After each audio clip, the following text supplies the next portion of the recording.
Your hair just seems soft and manageable. Mine just feels dry, but yours, what I wouldn't give for such soft, manageable hair like yours.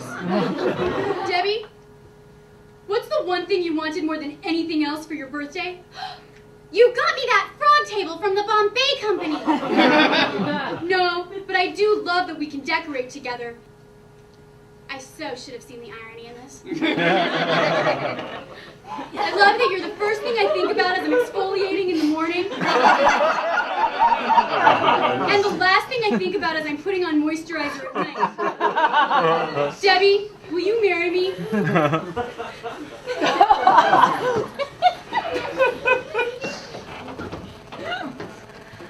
To be honest, not exactly what I had in mind. So I'm thinking something a little more heterosexual this time.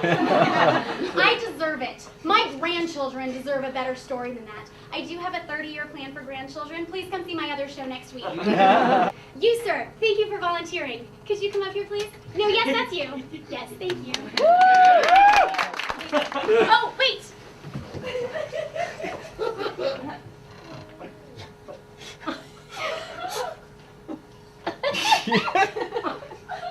Now we know who's who.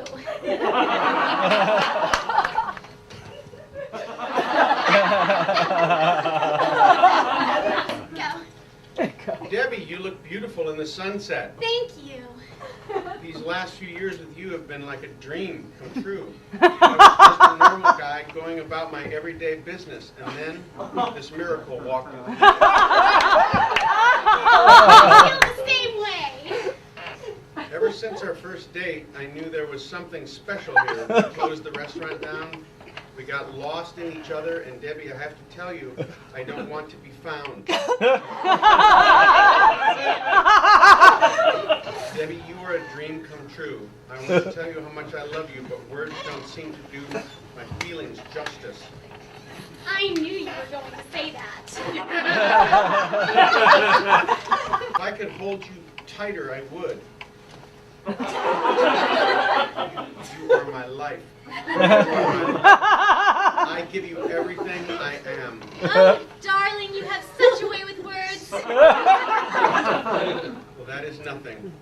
It can never be enough. Nothing I can say or do can ever be enough for you. Oh. I would cut off my arm if it would properly illustrate just how much you mean to me. I would walk around with no arms, no feet, even if that would show you just how much you really mean to me. I would be just a torso and a head.